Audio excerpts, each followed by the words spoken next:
Lila. Le tintement du carillon de l'entrée nous tire de ce silence. Nous relevons les yeux. Une souriante figure féminine vaguement connue entre. Elle articule d'une voix sonore, mutine. « Je crois que t'as perdu les pédales, Miloche !»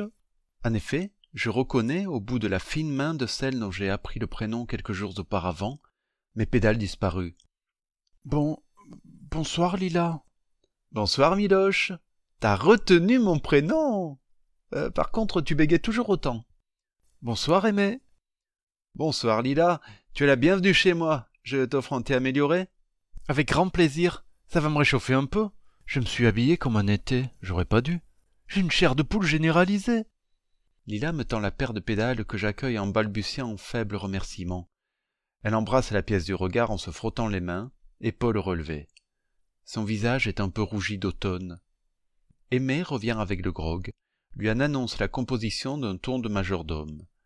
Lila s'empare du bol avec gourmandise, en hume le contenu, laisse la chaleur de la céramique ranimer ses mains fines. Je l'observe bouche bée. J'ai l'impression de lire un beau roman d'amour, et je mets des mots inconnus de moi sur mon émoi, sans les comprendre. Elle parle à Aimé. Je n'entends rien de ses paroles, mais je vois distinctement des petits oiseaux très colorés s'échappant de ses lèvres sans se heurter à ses dents blanches.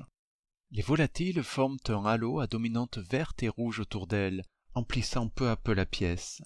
3 passereaux se posent sur les épaules d'Aimé. Quelques petits animaux de la forêt s'ébattent à ses pieds. Renardeaux, écureuils, cerfs, lapins. 2 chats blancs se poursuivent, sautent d'un pas agile sur le comptoir sans rien déranger. 3 surmulots s'agitent aux côtés d'un serpent qui a l'air d'un pacifisme achevé. Le sol se couvre d'une jeune herbe très verte, très soyeuse, comme agitée d'une brise légère. « Ouhou, t'es avec nous, Miloche ?» D'un coup, tout s'évapore. Animaux, végétaux, chants d'oiseaux. L'atelier d'Aimé retrouve ses couleurs un peu vieillottes et familières. Lila est là. Elle me regarde.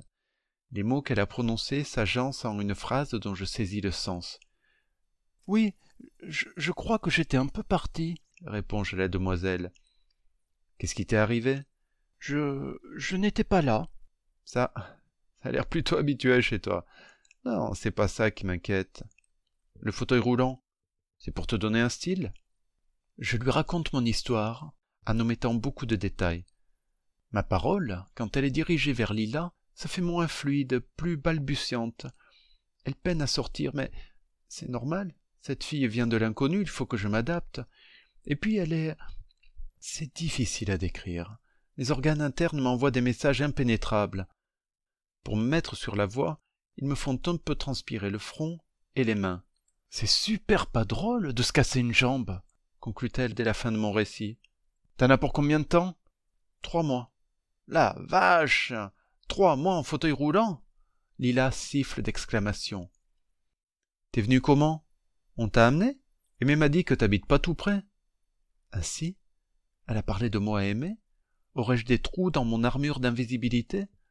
Comment peut-on me remarquer au point de se renseigner sur l'endroit où j'habite ? Je suis venu en fauteuil. Je dois dire que c'est un peu moins rapide que le vélo. Le plus embêtant, c'est le manque d'éclairage. Vous savez qu'il n'y a même pas de dynamo sur cet engin ? Et puis, il faut pédaler avec les bras, enfin, pousser sur les roues plutôt. Et je n'en ai pas encore l'habitude. Tu me fais marcher ? Non, non. T'es venu de là-bas sur ton fauteuil ? Mais t'es malade, mon pauvre Miloche. Ça, intervient Aimé. C'est plus rapide qu'en béquille. Et puis, il fallait absolument que je vienne, je ne voulais pas provoquer l'inquiétude d'Aimé. T'es formidable. Vraiment formidable, me félicite Lila. Ça, répète Aimé. Cette conversation qui m'a pris comme sujet principal commence à me plonger dans l'embarras. Habilement, je la détourne sans retard. Et vous, Lila, vous avez un vélo ? T'as de ces questions, toi ? Oui, j'ai un vélo, et j'en ai même 2 pour tout te dire, au cas où. Je me sens libre à vélo. Ah bon ? Moi aussi. Je supporte pas d'être enfermé dans ces boîtes en ferraille qui font un bruit terrible, qui polluent, qui puent le gasoil. Moi non plus. En plus, j'ai pas le permis, alors moi non plus. Mais bon, je dois avouer que c'est bien pratique. Quand on parle d'automobile, Je manque d'arguments. Dis-moi, Miloche, tu vas pas rentrer chez toi comme ça. Si tu veux, je te ramène chez toi tout à l'heure. Me ramener? Comment? On va trouver une solution. Attends, laisse-moi réfléchir. Lila plisse ses jolis yeux dans une moue craquante de réflexion, le front délicatement froissé, et je surcharge la description avec conscience, car la créature en question constitue un prétexte idéal à l'emploi d'adjectifs et d'adverbes en tout genre. Nous sursautons quand elle crie. « Avec une corde! Je l'accroche à mon porte-bagages et je te traîne jusqu'à la maison. » Vous plaisantez? Mais pas du tout. Tu vois une autre solution? On va faire un essai tout de suite. De toute façon, c'est ça où tu te fais péter le cœur en race campagne. Je tiens pas à avoir ta mort sur la conscience. Quand même. Tu peux lui faire confiance, Miloche, rajoute Aimé. Lila a des mollets en béton. Je l'ai déjà vu à l'œuvre dans les rues de la ville. C'est une vraie flèche. Peut-être, mais vous savez, je ne suis pas léger. Et puis avec le fauteuil... Je te dis que ça ira, Mimi. Je peux t'appeler Mimi? Bon, on se bouge? D'accord. C'est vrai que je suis un peu fatigué ce soir. En revanche, je préférerais que vous m'appeliez Miloche, si ça ne vous gêne pas. Ok, va pour Miloche. Vous auriez une corde, Aimé? Je vous la rapporterai demain. Mais bien sûr, je vais te trouver ça, Lila. C'est une vraie caverne d'Ali Baba ici. Tu peux pas t'imaginer. Aimé disparaît dans l'arrière-boutique, je le suis. Je dois aller faire mes achats dans mon épicerie privée. Cela me permettra aussi de me retrouver un peu seul avec lui, car bien que Lila ait l'air d'une gentille fille, elle a tendance à occuper l'espace physique et sonore, et j'ai du mal à me concentrer sur mes pensées. À ses côtés, je ne suis pas en mesure de mener de façon satisfaisante ma conversation hebdomadaire avec Aimé. L'énergie de Lila m'ôte toute la mienne. Je me sens faible, presque parasite, simple observateur muet. Sans compter que, comme je l'avais déjà noté à la suite de notre brève rencontre dans le parc, cette jeune fille me trouble, m'embrouille les méninges et bouleverse mes habitudes, mettant sans dessus-dessous mon rythme paisible. La chose n'est pas tout à fait désagréable, mais elle arrive avec une sorte de féminine brutalité, pour moi effrayante. Seul avec Aimé, dans sa sphère de calme et de bienveillance, je récupère une partie de ma sérénité. Les repères peu à peu retrouvent leur place. Il est important que je n'oublie rien dans mon emploi du temps sous peine de... Sous peine de quoi, d'ailleurs? Dis donc, Miloche, j'espère que tu vas faire ce que Lila t'a proposé. Je t'aurais bien ramené, mais tu sais que je ne conduis plus depuis longtemps. Avec mes yeux... Ne t'inquiète pas, Aimé, je vais me débrouiller. Je n'habite pas au bout du monde, tu sais. Je crois que je vais essayer de rentrer tout seul. La méthode de Lila me paraît un peu hasardeuse. Qu'est-ce que tu en penses? J'en pense que je te connais comme si je t'avais fait. Des fois, je me demande. Tu peux lui faire confiance. On dirait pas, mais elle a la tête sacrément bien vissée sur les épaules. Tu vas voir, j'ai du bon cordage, bien solide. Je crois que je l'ai mis par là. Aimé soulève des tas de choses dans son fourbi en continuant à me parler. Je le vois ouvrir des tiroirs, remuer des papiers jaunis, pousser des tas de clous, des vis, des crochets rouillés, renverser un bibelot en forme de chat qui se casse dans un juron. Les monticules de poussière et de moutons accumulés doivent se demander ce qu'ils ont fait pour qu'on les dérange de la sorte. « C'est plutôt original comme remorquage, tu sais, » dit-il en relevant la tête. « J'ai rarement vu ça. » Aimé replonge dans son fourbi. Il remonte à l'air libre quelques instants plus tard, hilar. « Si tu rencontres quelqu'un sur la route, il va arrêter l'alcool à vie. Elle n'est pas banale, celle-là. Ça me plaît, son idée. Ça me plaît. Dommage que je ne sois pas là pour vous suivre. » Puis Aimé disparaît à nouveau, tête en avant. J'entends sa voix étouffée. « Attends, oui. Peut-être dans ce tiroir, là, en bas. Ah, t'es trop fort, Aimé !» hurle-t-il en s'autocongratulant. « Je l'ai trouvée. Regarde-moi ça, Miloche. Elle fait au moins 15 mètres. Ça s'appelle une écoute chez les marins. Très fin, très costaud. Ça fait plus de 40 ans qu'elle ne me quitte pas, celle-là. Tu pourras la garder? Je te la lègue de mon vivant. Un petit souvenir de mes années de service dans la marine. Merci, Aimé. C'est très gentil. Il va falloir l'accrocher solidement. Je n'ai pas envie que Lila me perde dans la nature. T'inquiète pas. Les nœuds, ça me connaît. Impossible qu'ils se défassent en route. Je peux te l'assurer. Bon, je te fais confiance. Dis, Aimé, tu ne m'en veux vraiment pas pour mon retard? Tu n'as pas cru que je t'avais abandonné? Toi? T'es plus fidèle qu'un chien, et je dis pas ça en me moquant, tu sais comme je respecte ces animaux. T'es la personne au monde en qui j'ai le plus confiance. D'ailleurs, je resterai quand même ouvert tous les mercredis, toutes les troisièmes nuits de chaque semaine, pendant ta convalescence. Si tu viens pas à cause de ta jambe, c'est pas un problème. Je me prendrai un bon polar, j'écouterai la radio, je bricolerai. En tout cas, je m'ennuierai pas. Et puis, personne m'attend à la maison. Mais me fais pas poireauter de moi non plus. J'ai besoin de te voir, moi. Merci, Aimé, ça me touche beaucoup. Avant que le silence ne s'installe, Aimé le rompt à sa manière débonnaire. Allez, Miloche, ça suffit, les pleurnicheries. Prends le cordage et rejoins Lila. Elle doit se demander ce qu'on fait. Tiens, je t'ai mis quelques provisions dans un sac. Tu pourras tenir un moment. File, vite. Allez. Quand je reviens dans le magasin, Lila est en train de tester les freins d'un vélo poussiéreux en exposition. Elle se retourne au bruit du grincement que je produis, faisant tournoyer sa robe légère, et je vois la scène au ralenti. Encore une fois, je suis spectateur. Son visage, son corps, ses gestes, tout chez elle semble n'être là que pour me faire perdre ma contenance. Au prix d'un effort surhumain, je parviens cependant à bredouiller quelques paroles inintelligibles pour lui faire part de notre découverte. Quand je tends la corde vers elle, elle tombe à mes pieds, lâchée par des mains qui ont perdu tout contrôle. La totalité de mon être de muscles et de mots s'amollit franchement, aspirée par le trou noir derrière mes côtes, en haut à gauche. Par chance, je suis assis. Cela m'évite de tomber plus bas. Mes yeux se portent sur la corde gisant à terre, puis sur Lila, dont le visage se fend d'un large sourire. « Et tu voulais rentrer seule? T'as vu dans quel état tu es? » Vous avez raison, je me sens un peu flagada. Allez, au boulot!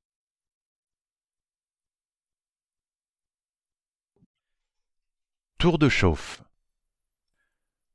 Dans la rue, Aimé confectionne un nœud compliqué autour du porte-bagages de Lila, avant d'effectuer une large boucle avec la corde, qu'il passe derrière le dossier de mon fauteuil. Il fabrique un nouveau nœud embrouillé au niveau de mon torse, dans une manière de ceinture de sécurité. Ayant éprouvé la solidité de la chose, il pétille de l'œil, frétille de la moustache. « ça va, j'ai pas trop perdu la main, moi. Nœud de guide à l'arrière, nœud de drisse à l'avant. » Puis il entonne de sa voix de baryton un court extrait d'une chanson marine osée, à la fin de laquelle il s'esclaffe. Je ne l'ai jamais entendu chanter, il a l'air tellement heureux. La pétulance de Lila l'a bousculé, lui arrachant de gros morceaux de jeunesse. Aimé nous propose de faire un petit tour de quartier afin d'essayer l'attelage. Ni une ni deux, Lila enfourche la bicyclette. Cette fille est pourvue d'une vivacité hallucinante. Chaque information actionne ses muscles sans même prendre le temps de faire un aller-retour au cerveau. Moi, qui pèse sans cesse le pour et le contre pour mes moindres agissements, j'envie cette capacité. Elle doit faire gagner un temps invraisemblable. « Tais-toi, Miloche, profite », me lance une voix intérieure. Ça y est, me voilà à nouveau en train d'autocensurer mes pensées, à me tancer de cesser mes réflexions égocentrées pleines d'un complexe d'infériorité, et le cercle vicieux recommence. Je ne peux pas assister au talent de vie des autres sans faire de comparaison. Tout tourne encore autour de moi. Là où je devrais admirer, vivre, participer, j'oppose sans cesse ma petite personne. Mes pensées improductives sont interrompues par une accélération brutale qui me colle au siège. « Oh, pardon, Mimi, faut que je me règle !» Et nous voilà partis dans un tour de quartier d'un genre peu commun. Lila, devant, à 5 mètres, debout sur les pédales, mène l'étrange équipage sur un rythme plutôt rapide, avant de trouver sa vitesse de croisière, encore augmentée. Autant le dire, je ne suis pas rassuré du tout. Dans les virages, je suis obligé d'actionner avec la main la roue extérieure à la courbe, afin de la faire tourner plus vite que l'autre. Sinon, c'est le tout droit dans le mur, l'effondrement, l'écrasement de mon être, la rupture de la plaque en métal qui m'immobilise le fémur, un nouveau séjour à l'hôpital, la destruction de mon fauteuil. La catastrophe, quoi. Ajoutez à cela la chute de ma guide, son corps frêle projeté par-dessus le vélo, vous obtiendrez un tableau apocalyptique dans les tons de carmin. Si je pense au pire par habitude, Je n'ai aucun doute sur le fait que Lila n'a même pas envisagé la possibilité de l'éventualité d'un soupçon de début d'accident. Cette fille agit, je vous dis, et n'anticipe rien. Si ce doit arriver, ça arrivera. On verra par la suite l'attitude à adopter. Un comportement simple en apparence, plutôt plus logique qu'autre chose, mais qu'on a dans le sang ou pas. Dans la longue ligne droite longeant le boulodrome, le corps ébranlé, la bouche déformée, les joues secouées par les irrégularités de la route, j'étudie le fauteuil. Il doit bien y avoir un système de freinage là-dessus. Les fabricants ont quand même dû penser à cela. À moins que ce modèle ne fasse partie d'un des bras armés d'une politique d'épuration visant à rayer les invalides de la surface de la Terre. J'abandonne cette idée et je me réconcilie temporairement avec le gouvernement à l'instant où je trouve 2 manettes de chaque côté du fauteuil. Je les essaie prudemment. En effet, nous ralentissons lorsque j'effectue une brève pression. Constatant une indépendance de chacun de mes 2 freins, je les teste l'un après l'autre. Je commence à effectuer des zigzags incontrôlés. Quand je parviens à me remettre dans l'axe, sous les cris répétés de Lila qui me demande si je veux nous tuer, j'ai compris la façon de prendre des virages.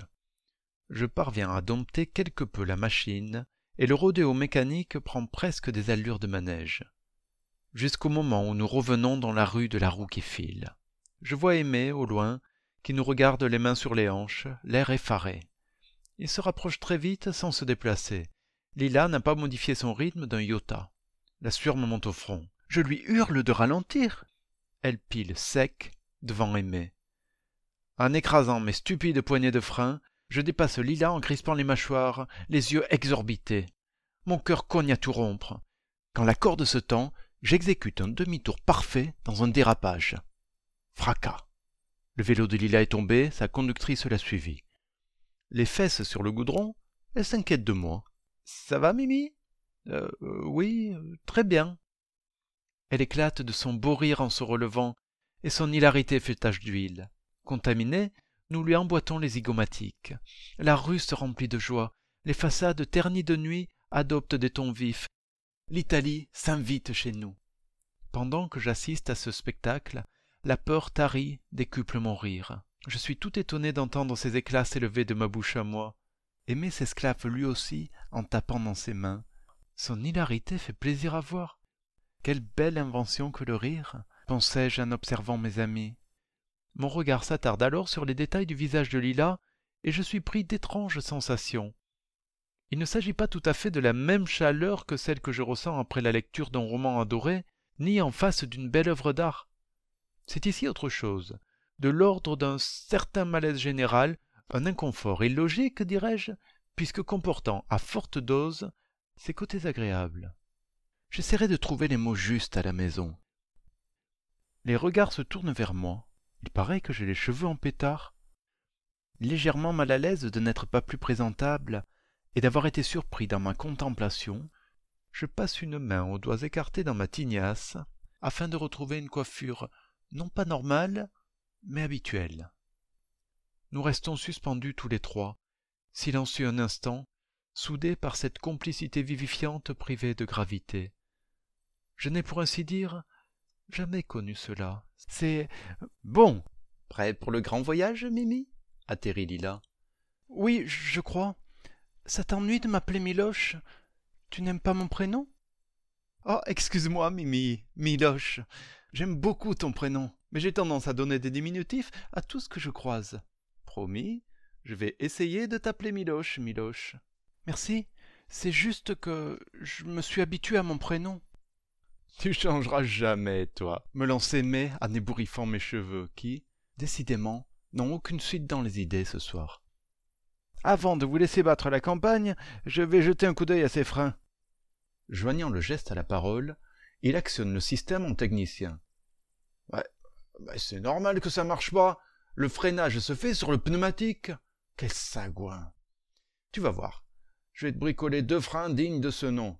Bon, par contre, il va falloir que tu descendes de là. Je vais avoir besoin de percer, souder, visser, et je voudrais pas t'esquinter un peu plus. Les voilà donc tous les 2 affairés autour de moi pour me lever et m'asseoir dans le fauteuil favori d'Aimé. Je les aide du mieux que je peux de ma jambe valide, honteux de devoir faire appel à quelqu'un pour les petits gestes de la vie quotidienne. Je précise à Aimé de ne pas trop customiser mon fauteuil, il ne m'appartient pas. T'inquiète, quand tu pédaleras à nouveau comme un cabri, je te remettrai tout comme avant. Ça me fera mal, mais je replacerai ces freins minables exactement comme ils étaient. Quand la moustache courroucée d'Aimé a disparu vers son atelier, nous restons seuls avec Lila, dans la pièce poussiéreuse. Elle est en train d'éponger une plaie sanguinolente à son genou droit. « Vous vous êtes fait mal, Lila ?»« Non, c'est rien du tout. Une égratignure, comme dans la cour de l'école. Dans 2 jours, il y aura une croûte, que je ne pourrai pas m'empêcher de gratter, puis il y en aura une autre que je laisserai peut-être tranquille. Les plaies au genou, c'est comme les plaies du cœur. Si t'y touches pas, ça cicatrise, et on voit presque plus rien au bout d'un moment. » « C'est joli ce que vous dites là, Lila. Vous l'avez déjà écrit sur une feuille d'arbre ?»« Peut-être. Tu sais, j'écris ce qui me passe par la tête. Dès que c'est fait, j'oublie. L'automne froisse le fruit de mes pensées, et l'hiver les enterre. Le cycle de la vie. Grâce à ça, j'ai l'impression de renaître au printemps. Peut-être que je tourne en rond, peut-être que j'écris chaque année les mêmes poèmes, va savoir. Vous n'écrivez pas sur du papier l'hiver ? Non, je ne suis pas doué pour ça. En hiver, je crois que mes mots sont en bourgeon, ils hibernent, et moi avec eux.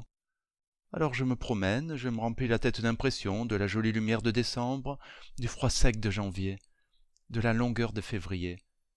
C'est le mois le plus court, pourtant il ne finit jamais, tu as remarqué ? Oui. T'es un type bizarre, toi.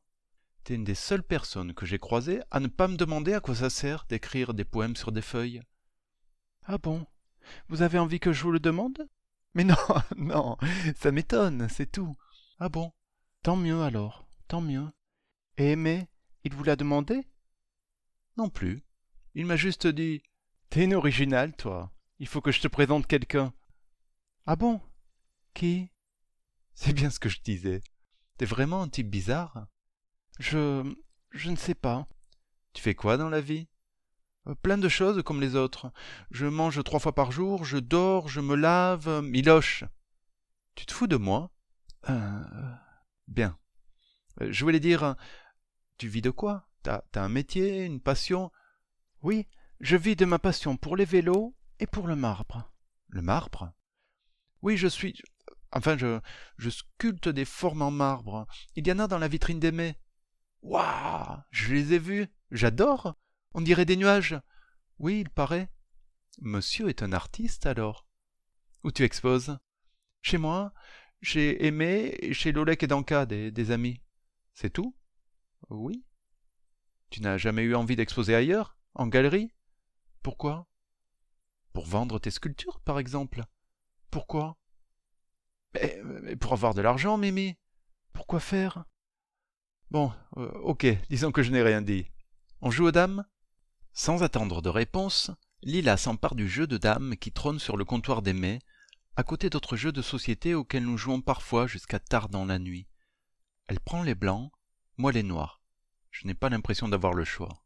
Nous commençons la partie, tandis que j'entends des bruits stridents de scies, de perceuses, des jurons et des coups sourds sortant du petit atelier d'Aimé. Lila gagne la première. Elle réfléchit très rapidement, exactement comme elle parle. Je gagne la seconde sur le fil. Elle joue ses coups sans avoir l'air de se concentrer, me mettant pourtant en difficulté à chaque fois. Tandis que je prends mon temps pour cogiter, elle tourne la tête dans tous les sens, déplace des petits objets, se lève. Bien entendu, elle gagne la belle. Lila range le jeu à sa place, et nous attendons en silence. Je suis bien. Nous sourions au fréquent hurlement d'Aimé, il fait preuve d'une invention notable en matière de grossièreté. Je suis parti loin dans mon monde quand il nous rejoint triomphant en poussant le fauteuil. « Et voilà !» annonce-t-il, quelques cheveux collés par la sueur sur son front taché de graisse. « Miloche, je te présente ton nouveau fauteuil de compète.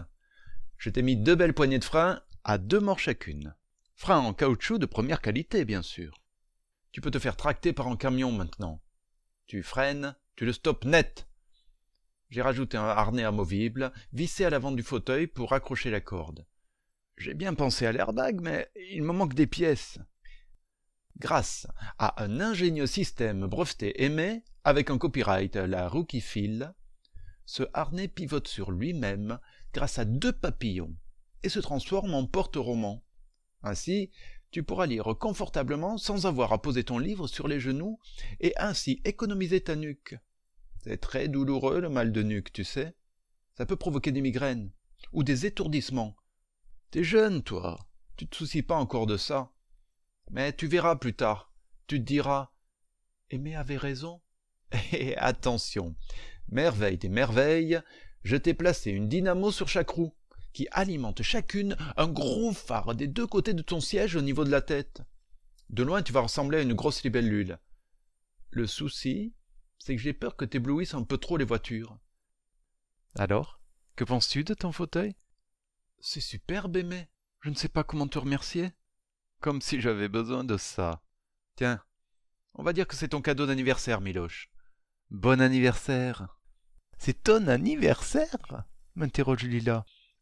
Peut-être. Je ne retiens jamais la date. Alors des fois, Aimé décide que c'est mon anniversaire. C'est dommage que tu m'en aies pas parlé avant, Aimé. J'aurais fait un gâteau. Désolé, Miloche, j'improvise, me dit-il en détachant bien les mots, comme pour sacraliser son acte d'improvisation. On est parti? Me lance Lila. Son ton décidé ne souffrant aucune discussion, on m'aide à me positionner dans mon fauteuil de compétition. Aimé accroche solidement la corde grâce à son fameux nœud de marin. Je le remercie chaleureusement tandis qu'il me remet mon panier sur les genoux, rempli de choses diverses, et des fameuses pédales.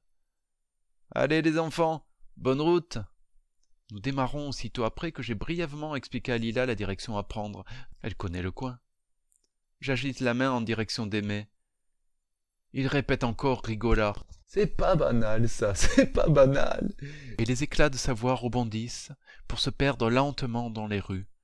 Je cale mes mains sur mes nouvelles poignées de frein, me sentant tellement en sécurité. Je sais bien que la mécanique n'y est pas pour grand-chose,